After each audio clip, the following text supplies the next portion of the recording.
One day after office hours, Mateo asks if Professor Lee has time to chat about something outside of the class material.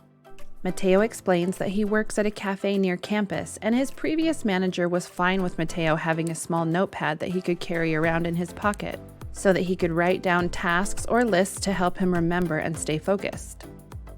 His new manager, however, insists that Mateo needs to learn to keep all the information in his head and verbally berates Mateo anytime he tries to write something down on his notepad. Professor Lee asks Mateo about why writing things down helps him at work, and Mateo explains that he is autistic, and when he gets overwhelmed with the sounds or amount of people in the cafe, he can sometimes forget what he's supposed to be doing. Mateo wonders how to explain this to his manager, that the small accommodation that was working well before actually helps him do his job better, and he worries this is something he will have to deal with throughout his career. Professor Lee tells Mateo that he is likely to run into people at any workplace that will treat him badly if they perceive him as being different from themselves. Luckily, there are skills and techniques that he can learn to use to deal with situations like this. Professor Lee explains that it won't fix every problem Mateo encounters dealing with his autism, but it's a good place to start.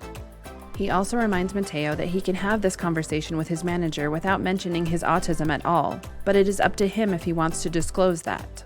A good first step, which Mateo has already done, is to come up with a few possible solutions. Mateo knows that having a small notepad to write things down really helps. It may also help to have more than one option to present to his manager when they have that conversation. For example, if there are general instructions on how to clean a part of the cafe, have them written or printed and hung up for all employees to see. Second, Mateo should think about his own strengths and the value he brings to his workplace. Mateo's coworkers and previous manager all knew that he was a hard worker and that he would help anyone who asked, even if it wasn't his assigned task. Mateo's current manager may need to be reminded of his strengths and that having this small accommodation will help him continue to bring value to their workplace. Lastly, Mateo should consider his manager's perspective and what he may need to convince him to approve an accommodation. If the manager brings up concerns about cleanliness or timeliness of tasks, Mateo should have responses ready. Professor Lee offers to role-play the scenario with Mateo to help him feel more comfortable and plan out his responses to what his manager might say.